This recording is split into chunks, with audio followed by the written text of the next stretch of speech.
came up with me was, most of the things that I hear from businesses are, we are struggling to get staff. Just talking to someone from Jindabyne tonight, and he said last winter was unsustainable because they were so busy and understaffed that, you know, they want this year to go back to normal and be able to get some staff to be able to produce some normality. And so with that, we thought, let's work out how we can get these visas, because we do know that there are some businesses, and I'm pretty sure the Alpine here is one of them, and I know Kumacrash is another, but I think someone will talk on that later, that have already proven that you can get people in from overseas with the visas and have them working in your business very successfully, and they become part of your family, which is a great thing. So tonight, in conjunction with RDA and the Cooma Chamber and all the other chambers that have joined tonight, I know we've got people from Jindabyne, I'm hoping Bombala and a few from everywhere, we can make these events really successful, and we can learn from them and we can grow from them. So thank you to Susie and Carissa and RDA for helping us. Now, we've picked two themes. Tonight's was the visas and getting more workers, and the next one, which we will be having in Cooma on the 22nd of May, which we will have to book into the Alpine, it's going to be on grant writing, grant application, and help on how to successfully achieve a grant. Okay, so I think keep your ears peeled. There will be invitations on that as well, and hopefully we'll have twice as many people here. So thank you again. Thank you all for coming, because that's what makes it worthwhile. The girls put a lot of work into this, and thank you, girls. I'll hand over to Carissa. Thank you. Thanks, Sandy. Really appreciate it. No, I didn't really do much. It was actually Susie, so I'd like to say thank you to Susie from our team for all of the hard work that she's done. And look, that was perfect, Sandy, because I actually wanted to start with a real story tonight, and we have got Jonathan from the Alpine Hotel, and we've got Anik and, Michael from the Alpine Hotel. Michael, what am I saying? I'm so sorry, Michael. And then we've got Anik and Jonathan from Cooma Smash Repairs. And exactly what you said, I've just had a quick conversation with Anik and Jonathan, and they were saying that actually part of the Cooma Smash Repairs, the one over in Jindabyne, has actually just recently closed down. Now, for us in a regional development, we want to see businesses improve and expand and invest in themselves and to grow. And for us to hear that there's part of a small business in the region that's actually had to shrink because of the lack of workforce, that's something that's really concerning to us. And so I'm really pleased that we've got the Department of Home Affairs and the Migration Institute Australia here to hear about these stories. So look, Anik and Jonathan, I'd just love to hear a little bit about your story. Both of you come from South Africa and you've been here for about 5 years, as far as what I understand. Now, Jonathan came over here on, which visa did you come over on, Jonathan? Sorry, Jonathan actually he's about to walk in. But, so I'm on his visa, but he came over as a spray painter. Right. Brought the family with him, so that's why I got it. He came over as a spray painter on a spray painter's visa. Korea. That's his name. Sorry. I got the wrong That's not even Okay, wow. I'm doing really well tonight. No, not at all. Thank you. Sorry about that. That's all right. That's all right. We can talk about you guys anyway. Hello, nice to meet you, Jonathan. So you're another a successful migrant story. So we'd love to hear a little bit about you as well. Where are you working at the moment? I'm working to Crash Repairs. Yeah. And I've been here for like 3 years and 4 months. Yeah. And my visa is on process for nearly 2 years now. So yeah. And from your employer, has it been really important for your employer to be supportive of you coming? Yeah, they were supportive, especially on my trainings, to be fully qualified in the training. trade and to complete all of the documents required to process the business. And what did you find is the most challenging part? Actually, the English exam. I had to do it 3 times before. So yeah, that's the only thing that's a struggle. And for like trainings, it's just a little bit of effort every after working hours to study and to do some trainings to pass the exams and tests to pass the skill license, to get the skill license. Yeah. And for you guys, what's been the most challenging part for you guys? I think for us, yes, the English as well, because we came over as a family where Jonathan has come over just by himself. Our family, everybody over 18 has to do the English exam, and it also has to be done, a couple of times. And besides the English, I would think just having to apply for the visas, all the paperwork we have to submit, the paperwork our employer has to submit, and then all the waiting. It takes months, if not years, for a visa to actually be approved. So, and in the meantime, you're in limbo, not knowing, are you on a visa? Is something going to come? You're on a original visa, you can't leave the country, you see your family overseas. So it's not just one challenge, there's so many challenges that go along with it. Is it worth it? Absolutely. Absolutely worth it. I would do as much as I have to do to stay in Australia for my husband, my family, for anybody. Absolutely. For you, their employer? Yeah. Is it worth it for you? It is absolutely worth it. We've got a fantastic team at the moment. They all work really well together, and even though they're from different countries, and Nick's Italian, he's the owner of the business. So his family came over here and started the business in 1964. So that was migrants again coming over and using the opportunities that Australia has. So without that, none of these people I wouldn't have a job. So it started with the Italians. Excellent, excellent. And is that true that you've actually had to close down one of the... Yeah, we couldn't get qualified staff. Australian qualified staff is near impossible. I think we've got and one apprentice, and the rest of them we've got Chinese, Filipino, and South African, and we're still looking for some more qualified staff. So canopiers and painters, it's impossible to get. Thank you. You spoke a little bit earlier about the occupation and your issue with the PR and the occupation. Just give us a little background into that. Okay, so like I said, he's on a spray painter's visa, and we are now in the process. We are eligible to apply for permanent residency, but because they have taken so many of the occupations of certain visa lists, he is currently only eligible for one visa. Processing time for this visa is 2 years, and we absolutely understand there's lots of visas in the system, but we are so happy and willing to stay with the regional, so why not make it a bit easier for us? There are other visa options. Our immigration lawyer has mentioned the 186 visa, for example, which he's eligible for. He meets all the requirements. Processing time is between 1 month to 3 months for approval. So why not make it a bit easier? Let us who is able to apply for it, apply for the 186 visa, get our residence within a month to 3 months, and we have it. We are so happy and willing to stay in regional. Why not make it a bit easier for us? Maybe Department of Home Affairs can answer that question. We'll put them on the spot.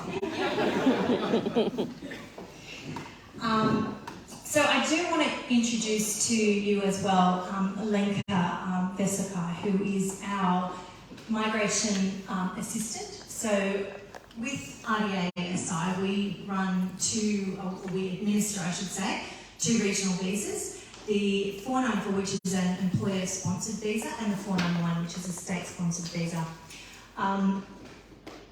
Lenka works wonderfully in administering those.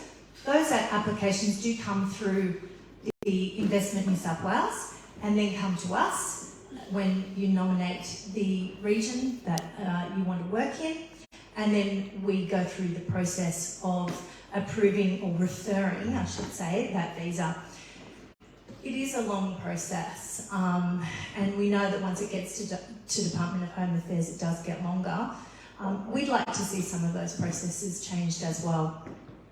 So look, I'm not going to talk about that anymore.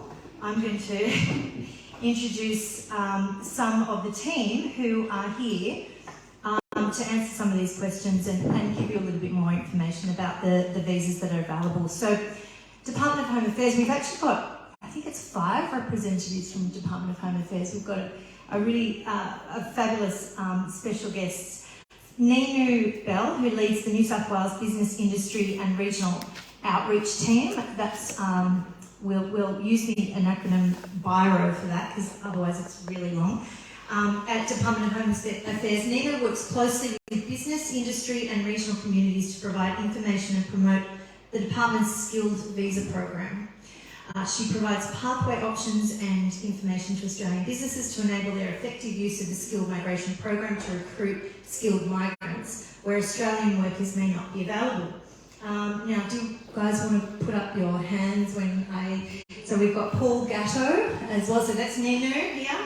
We've got Paul Gatto, we've got Ross D'Angelo, who is actually from Western Australia, so he's flown all the way over from Western Australia to be with us today. Menshu Corbett, who is from ACT, and Rhett Henkel, who's also from ACT. So, Ninu, I'd love you to come and have a chat about regional visas. Thank you so much.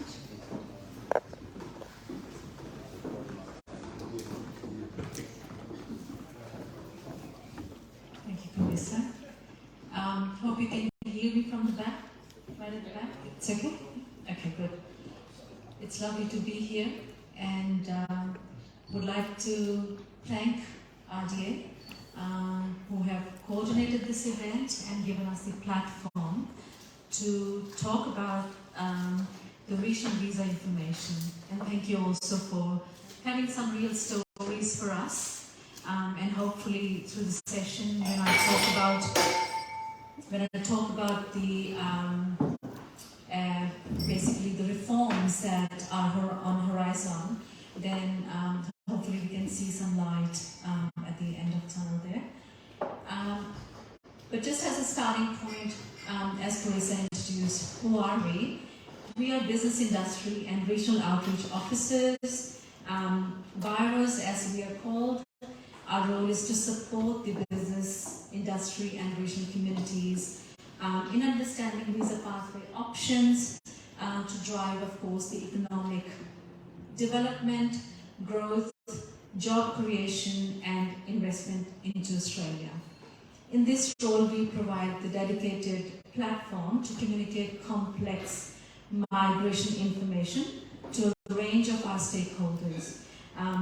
Our stakeholders have varying needs, and we tend to sort of, we try and be out and about on the road to try and sort of assist various businesses with complexity of navigation of our immigration program. As also mentioned, we are from Department of Home Affairs, and when I say Department of Home Affairs, sometimes people just don't know who we are. We are a federal government department. And we have really large portfolio. Amongst other responsibilities that fall in this portfolio, we do have responsibility for the immigration function to simplify for everybody attending today. So immigration function, which involves visa, citizenship, and of course multicultural affairs. Already introduced my lovely colleagues who are assisting me tonight, and more importantly Ross, who's going to assist me with the nuts and bolts of our presentation tonight. We are afterwards, of course, try and sort of come forward, introduce yourself to us, and put forward the question. Hopefully we are able to point you in the right direction. But of course, the important part is that we cannot get involved with individual cases. That is the key thing that I like to highlight. But amongst other things, probably, I'd like to point out there are our mailbox addresses on the screen right now. We are, of course, operating nationally. As I said, my colleague from WA joined today, but you have our mailbox address on the screen. We invite, if there are bigger issues that businesses are facing in the region and you would like to have an information session with us virtually, or you would like to discuss complexity around our system and you believe that we may have answered, then that's the mailbox to write us on. And I assure you, Paul and myself and my other colleagues we dedicate time around to answer those inquiries and find the answers as long as they are not related to individual cases. So on the next slide, I'd like to talk about what's happening around in the department at the moment. Those who like to keep track of what's happening, they would know we actually have 2 ministers representing the portfolio, just to sort of, indicate the importance of such a large portfolio in the country. Minister Claire O'Neill for Home Affairs portfolio, and Minister Andrew Giles, who's responsible for Immigration, Citizenship and Multicultural Affairs. Last year we had Skills Summit, and again, those who have ears to the ground would know that it resulted in major announcements. There has been acknowledgement that skilled migration has an important role to play in helping address the skills gap and workforce shortages that we are experiencing across the country. Our skilled visa programs, they are designated to provide employers with access to foreign workers where no suitably qualified Australians are available. In this budget, we also have been provided almost about $36 million in additional funding, of course, to accelerate visa processing and resolve the visa backlog. We have seen a significant sort of backlog during the time where we had closure of international borders, but of course with the borders opening, there was a real recognition that we need to inject further funds to engage further hands to process those cases, and Ross will talk a little bit more in terms of where we stand with, in terms of that. As a result of Skills Summit, there also we've observed, you would have seen some relaxation in visa conditions. So until 30th of June 2023, Australian businesses will continue to benefit from no work restrictions for student visa holders who are already onshore and in community, and they would be able to work for the employers. So lifting the restrictions on student employment has helped, we hope that has helped relieve the labour shortage resulting from pandemic.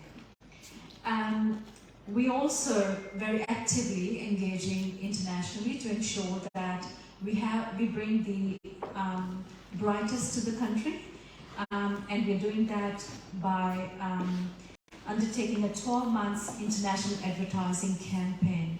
So those who are interested, they can log into their smartphones and go to smartmoveaustralia.gov.au to look at the campaign that we're running as of start of this month. I think we had a soft launch earlier, but the campaign actively now well and truly underway. This is to attract overseas skilled workers in occupation with skill shortages and to promote Australia as a destination of choice for skilled migrants. So we're proactively sort of doing all those things to inform the world that Australia is a good destination to come and live. We also have review of immigration systems. So we heard about some issues just then when Carissa was talking to our good news story or settled story of migrant in the region. So for that matter, I wanted to mention that what we feel that our ministers have been very forward and forthcoming in stating their views on current migration system. There has been real recognition that the migration system needs a review, and it is underway. We do have myriad of visa types which can be very confusing, and we heard that. Again, as we heard just then from Jonathan and his family, that there is need to streamline various administrative and legislative requirements. There's a full acknowledgement of that. There are 3 eminent persons who are currently guiding the review that's underway, they're going to put forward a strategy which is a migration system for Australia's future. So we are looking forward to the recommendations out of that. Those who know would, again, those who are keeping track of all these reforms and what's happening in real world would know that written submissions in relation to this closed last year in December. There are some targeted consultations still happening through the month of February, and the reform is, from what I understand, is set to be completed by April this year, and we would have several recommendations that are likely to come out of this review that we will implement over the time, and it will bring about significant change to our remit. You can appreciate from there that we are currently in a very dynamic environment within the department. We are already constantly seeing a pace of change which is quite rapid, but also expecting significant increase in the momentum in near future with all these recommendations becoming real. So we generally get requests to share the slide deck generally after presentation. That's a very common question, that can we have a copy of that slide deck.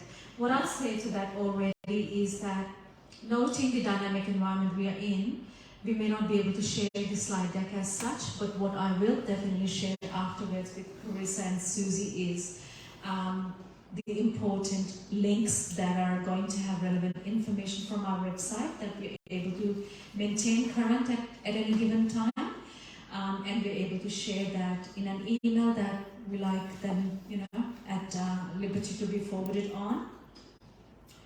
And we have a monthly communication that comes out of the Biro team, so the section I work for. And that monthly newsletter generally has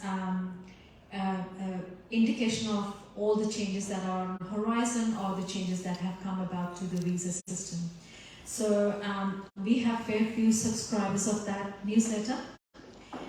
If you are not already a subscriber, let Carissa and Susie know. We're more than happy to include you in our mailing list, and you can surely get to know when there is any change in our team locally in New South Wales or nationally, as well as any changes in visa system that are important to skilled visa.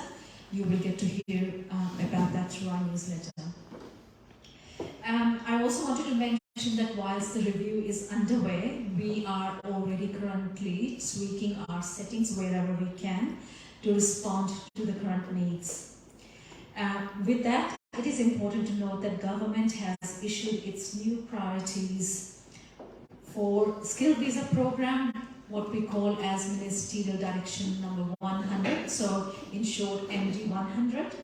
It has identified priorities for people who are processing visas, the staff who are processing visas. So we give priority to healthcare and education as the number 1 priority, followed by accredited sponsors and regional Australia. So applications that are coming from regional Australia, they are one of the top 3 priorities.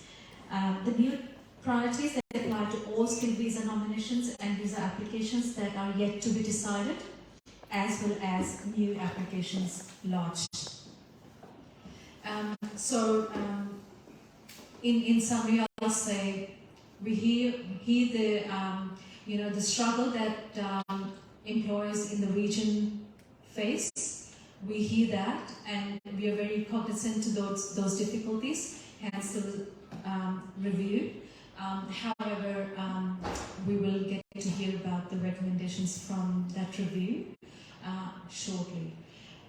With that, I'd like to hand over to my colleague Ross, who will take us through the nuts and bolts of the various visa types that are available in regional Australia, and hopefully that answers some of the questions that you may have around various visa types.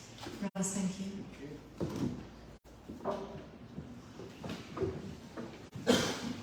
Thanks, Ninu. Thanks everyone for coming tonight.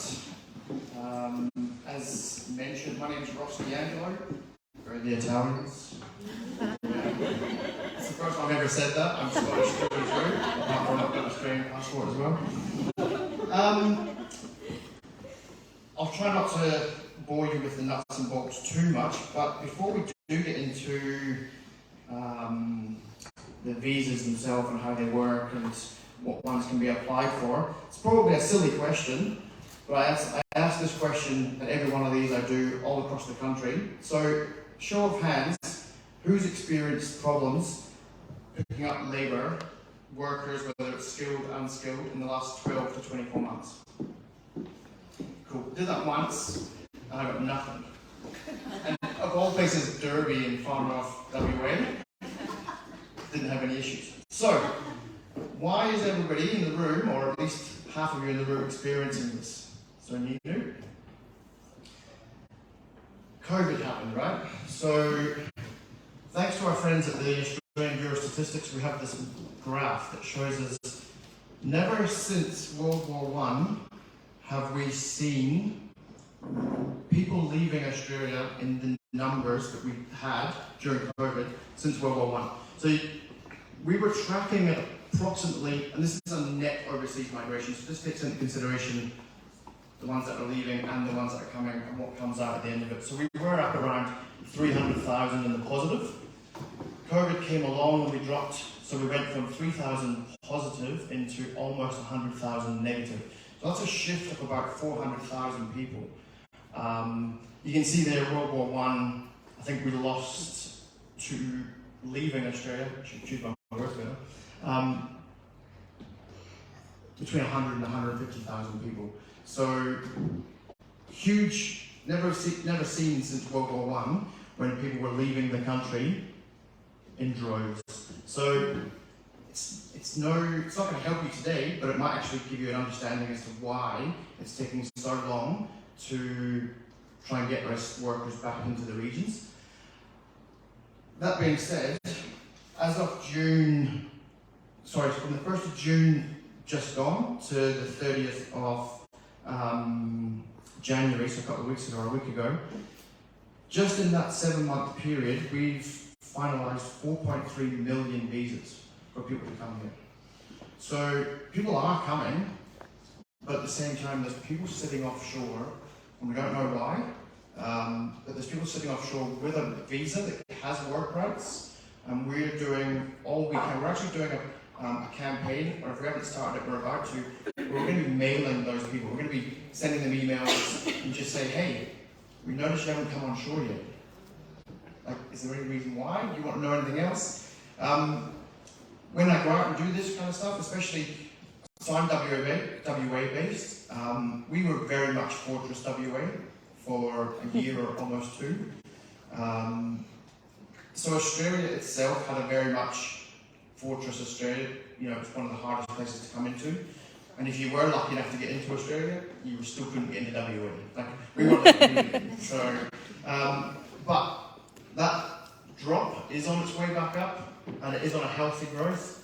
But obviously not healthy enough or not quick enough, because we are still seeing people in the regions struggling to get workers back in. All right, next slide.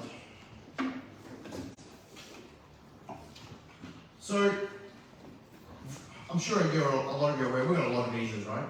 We've got a lot of complicated visas. But for the businesses in the room, this is a quick snapshot. Typically, a visa that someone will have with work rights. I talk about some of these visas, and in fact, I might even get out. Some of these visas I call a walk-up start, right? So you've got 417462. For those of you who aren't aware, they're usually referenced as backpacker visas. So 417 is a working holiday visa, 462 is a work and holiday visa. So yeah, we've all heard of backpackers. And so if someone holding one of those visas comes to your business and says that they want a job, they are a walk-up start. There will be limits to whether it be 6 months or 12 months as to how long they can work for you, but it could potentially be a try before you buy option, where you give them that 6 months and then you decide to take them through to sponsorship if it works out. 485, so people who have come here to study, they've finished their qualifications onshore. Depending on the level of study that they've done, dictates how long after the completion of that course that they then get to stay in Australia post-study and work. So that can be up to, I think one of them now is up to 6 years post-qualification, where they can continue working, but without the need to be sponsored by the employer. Again, it might be better for the employer to sponsor them because it gives them a pathway to permanency. At this point, if they do their study, go on to the 485 and do nothing else, at the end of that visa, it's time to go home or find a new visa. So our visas that start with a 1 they're already a permanent resident. So if they come to you holding a permanent visa, they're a permanent resident. They're almost the same as a citizen, other than they haven't got citizenship, so they can work for you. Some of them may have a requirement in them that they stay and work in a region. So this region's great, so they have to stay in regional Australia. But I'm going to get to a slide shortly, but we can tell you how to check on that, so you can make sure that 1, they're doing the right thing, and 2, that as the employer, you're doing the right thing. I'll spend some more time on these later. And these are the regional visas that were mentioned before, of which I'll talk a little bit more about. Thank you. That's probably one slide that we don't have a link for, because we've created that slide, so we can actually probably share that as a PDF document. It's only valid for as long as those subclasses don't change or whatever else. So I'm just conscious of a couple of people videotaping. It's not usually something we like. Sure. Only because